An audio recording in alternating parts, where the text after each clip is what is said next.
Let's paint our Easter tags. So the first thing we're going to do is you need to get out your baby wipe and make sure that it is still damp. If it's completely dried out, then you need to either put some water in your hand and kind of squeeze it, or get like a little spray bottle and just mist it. It doesn't need to be like soaking wet, but it does need to be damp to get that stained look.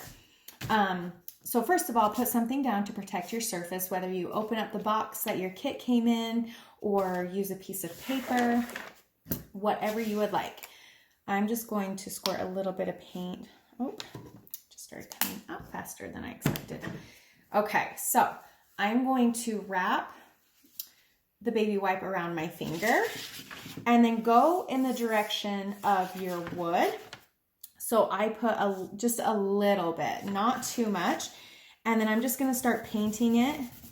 And I try to use even pressure, and I try to work quickly to give it the most even coat possible.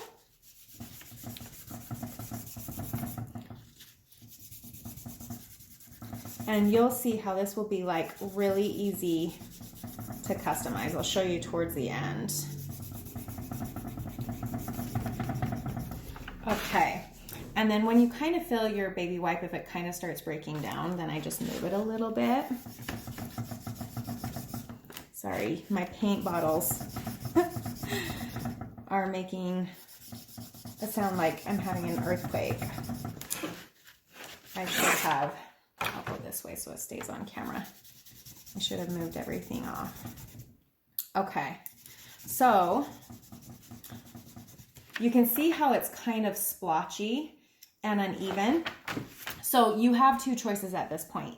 Well, I guess three. You can either just leave it, or two, if you want it darker, do another layer. Use more brown, add more.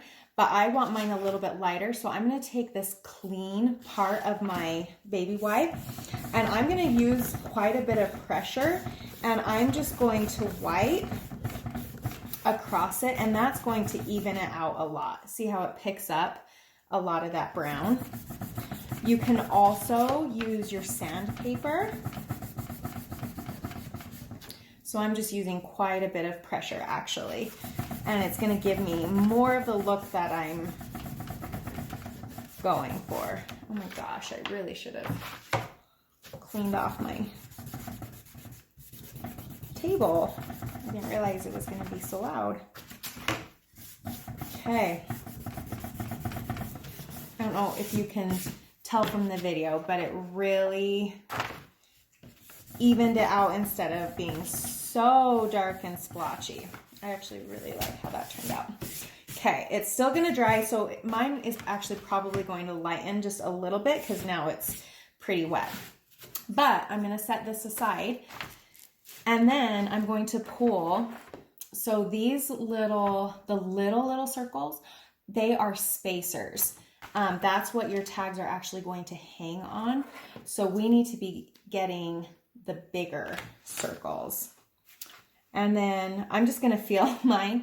The back is a lot rougher. So that is the scientific way of figuring out what is the front and what is the back. Because before I laser cut all these, I sand the front, but I do not do that on the back of the wood.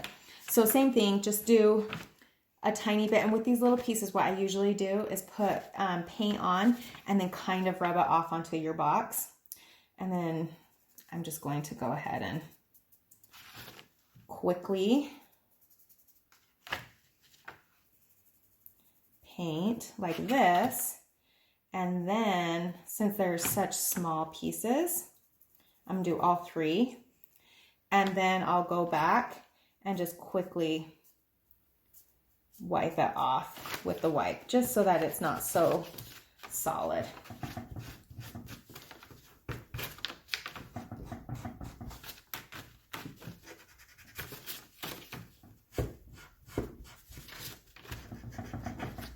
And again, if you use your sandpaper, you're going to like have more of a distressed look.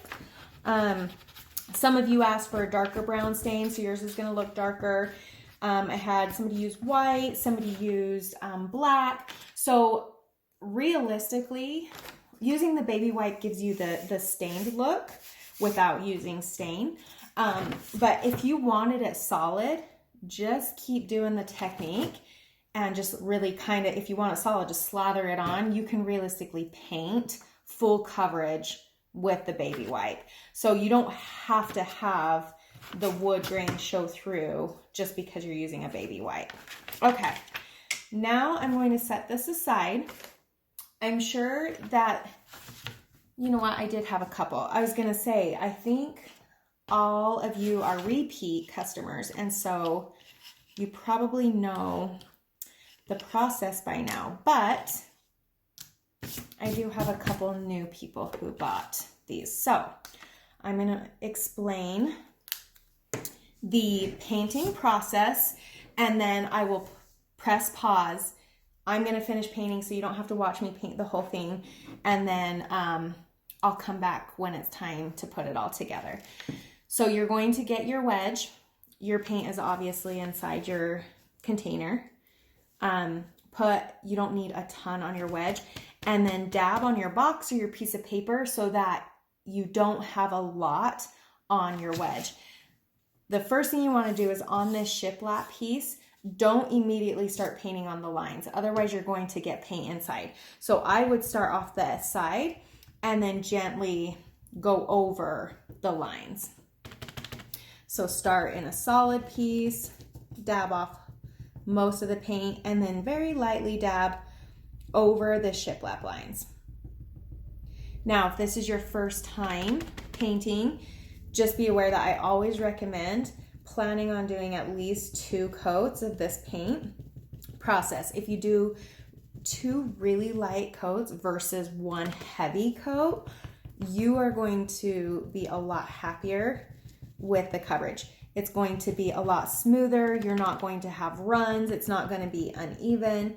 So honestly, patience is the name of this game. Just put on a really nice Netflix show.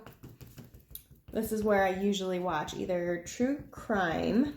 I love true crime documentaries, or like baking competitions. I love to watch like Cake Boss and things like that. So I'm very lightly dabbing over the shiplap lines. I don't know if you can hear or tell. I'm just going to show you really quick. I am not worried that this is splotchy and uneven because I know that I'm going to go back through and it's going to look great by the end. Now, if you do end up getting paint in your lines, it's totally okay. I sent you with a toothpick. All you need to do is drag the toothpick through the lines. You can't see it because I don't have any paint in there, but if I did have paint, it would clear it out so well. So I'm not gonna make you watch all of this. I'll show you the technique with the letters really quickly once I get all the paint off this. Once this is completely dry, I sent you with, yours is purple. My purple sandpaper is over there, but it's a fine sandpaper. So very, very lightly, mine isn't quite dry yet, but very, very lightly, I just like to sand over it because once you put paint on the wood, it's gonna raise the grain just a little bit, and so it's gonna feel kind of rough. So I don't press down, I don't sand a lot because you don't wanna pull paint up, otherwise you're just gonna keep repainting it. Just very, very lightly over the top, and I do it pretty quick, and that will make a huge difference. So then when you put your second coat on, it's nice and smooth. You're not just painting over that raised wood. Now, when it comes to these smaller pieces, I'm not going to paint it because I want to finish my coral first. But so these letters, you have tweezers. What I like to do, I mean, a lot of times I do just use my finger, but I just set the tweezers over or around the letter and just kind of squeeze it and press it down. So as you're dabbing, a lot of twine just got everywhere. I forgot I cut twine up here in my last tutorial for the tier trade kit. Anyways, I just hold it down basically so that when you're dabbing, otherwise the wet paint is going to pull your letter up. So these just make it slightly nicer. You don't get paint all over your fingers as you're dabbing. So that's what the tweezers are for. So I'm going to go ahead and press pause, and I'm going to finish painting. I'm going to give every color 2 coats, and then we will come back on when it's time to assemble. Okay, now that I have everything painted, sorry, I'm trying to get comfortable. Let's get this glue together. So I accidentally, my super glue started to leak. So I'm gonna hold it kind of weird and gingerly because I don't want to get super glue all over my fingers. So the first thing that you're going to do is when you open your super glue, do not open it over your pieces, because sometimes when you open it, its pressure is going to build up and you do not want super glue falling onto your piece. So unfortunately, I have to keep this in the camera. So hopefully I don't glue it. I didn't paint these little pegs because you're not going to see, you see the difference in size. You're not going to see the front of these circles. You're only going to see the side, which they look like that. So I did not waste my time. That's the first thing I'm going to glue down. I'm going to put just some super glue into the middle, and then I'm going to line that up with the etching and just set that down and let it dry.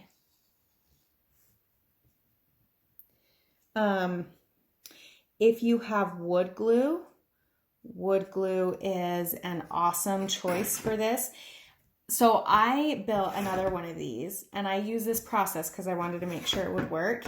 And it's been a month and mine has held up perfectly fine. But if you find that your pieces have fallen off, wood glue is like a permanent bond, and it is super strong.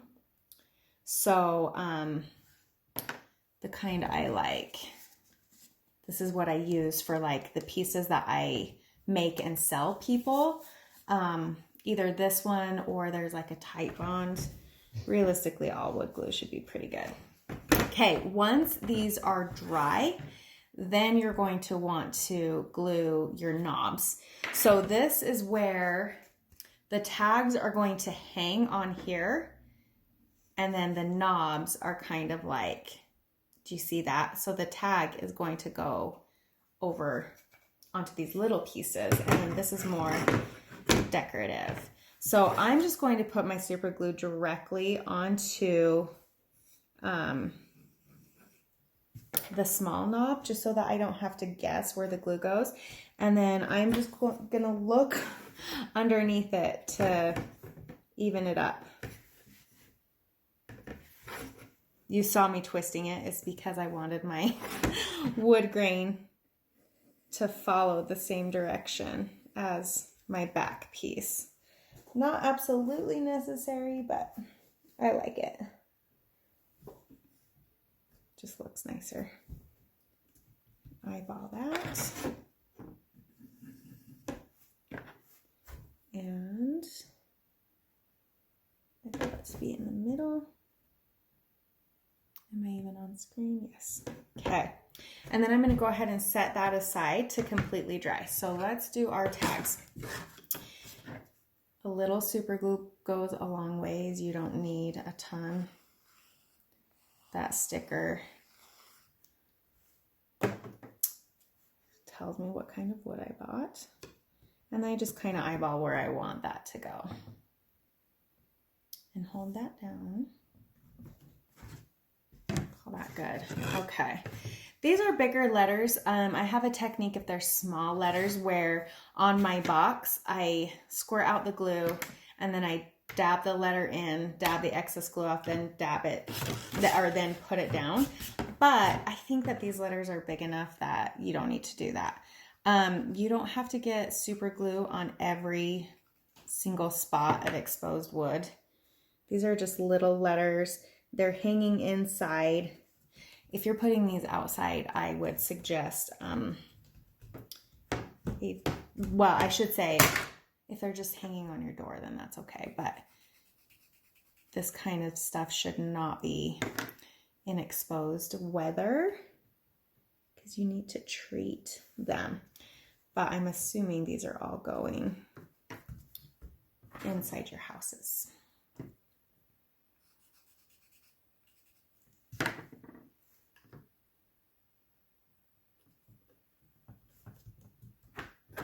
Oh no, I didn't. It stuck to my finger.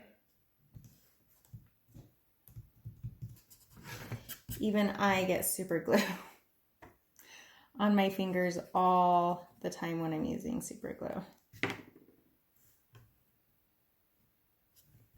When I'm putting these kits together, getting ready for pre-orders, so I'm just like making kits left and right. I swear my fingers are just covered in super glue constantly.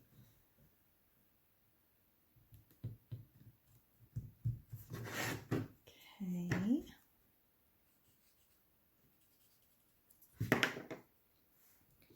And I want to line up the tail and the circle of the E to make sure that you don't see the etching through or through the letter. I want to make sure that it's correctly placed.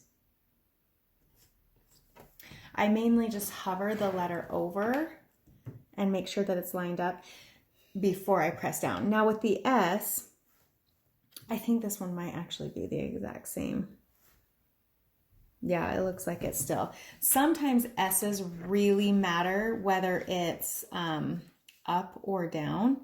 So I always suggest laying it on the etch before gluing so you know which way to glue it down.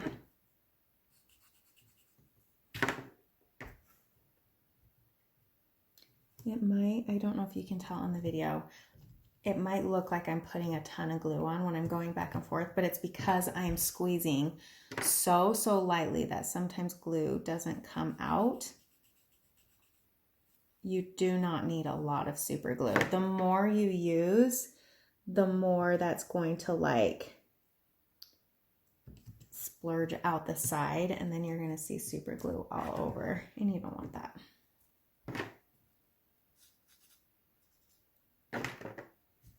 If you do too much glue, just keep your paper out. I put mine away because it still had paint on it, or your box. Once you put the glue on, then dab it on the paper before setting it down on your sign. Charlie, no.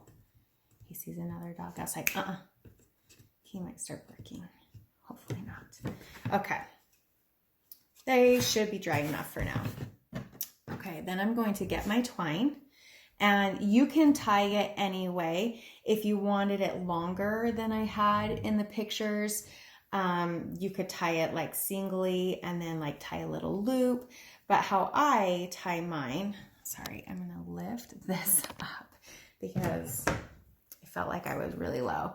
So I put end to end. So basically fold it in half is what I should say.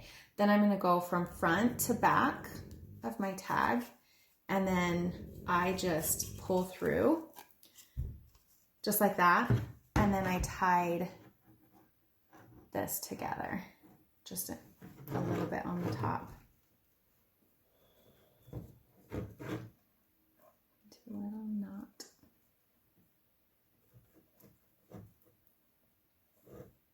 And that is all I did. So I'll show you. I hope you can see it. My screen looks a little dark. The sun was right in front of the window. Sorry, I have a hair on my face. And so I had to close my blinds.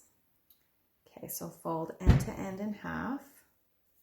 The closed end back to front. Loop, and then just push or pull the ends through and tie a knot.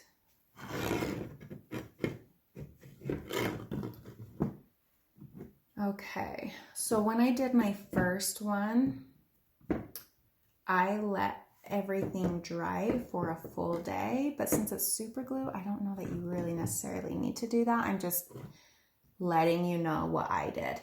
I let it dry for a full day before I hung it on my wall and put the tags on it. that might have been overkill, but I wanted to make sure that there was that bond with the wood before I laid things on it. But first, I'm going to show you the back. Now you have these little pieces. So you have some options. You can use, I mean, these are light enough that you can use command strips if you prefer. If you don't want to put holes in your wall, go ahead and get some command strips. I always overbuy the poundage. So like if I knew this was going to be 1 pound, I would buy the 5 pound ones and I would do 2. I like that just to make sure that it doesn't fall off the wall and break. If you want to nail it, I cut you some sawtooth hangers. That way you didn't have to nail anything through this because this is a really thin piece. So that's what these two are for. You would put that in your top corners. These are spacers for your wall because if you only put these hangers, then what's going to happen is it's going to sit on your wall, but then it's going to curve. The bottom is going to curve, so it's going to like lay like this. Does that make sense? So these are spacers just to make sure that it lays flat on your wall. Now, this is very thin wood.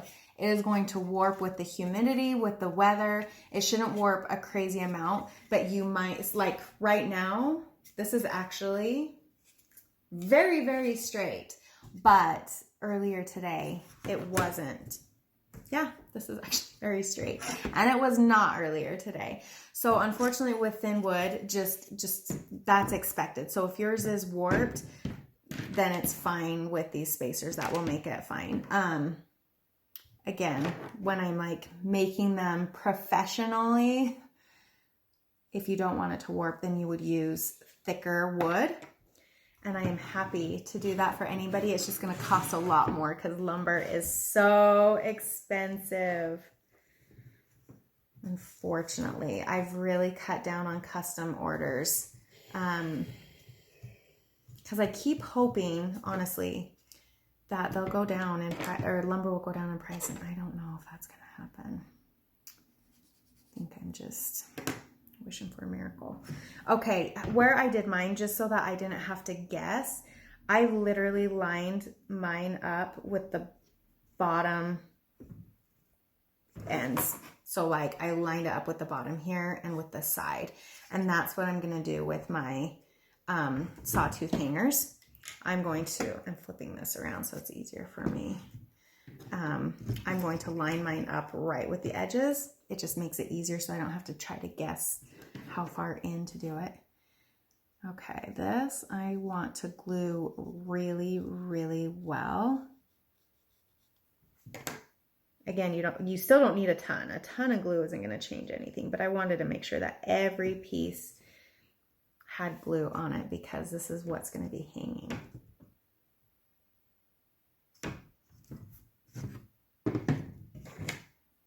If you plan on like the middle rung, if you plan on hanging something more than, I had a little teeny tiny wreath, so it was super light. If you plan on hanging something substantial with it, then I cannot guarantee these hangers. I only know my own personal experience. And like I say, wood glue is a permanent bond. Super glue, so far I've never had any issues with it, but I can't guarantee that. So that's my disclaimer. Okay, I'm going to do a video tomorrow that shows you a really easy way, and I'll just post it in the group, not on YouTube, to hang this. But here's your back. So the sawtooth hangers are on the top, the spacers are on the bottom, and then your tags just hang like so. And then you can just put your wreath or a fun little hanger there. So I'm going to wait until tomorrow to hang this one up, and I hope that you had fun.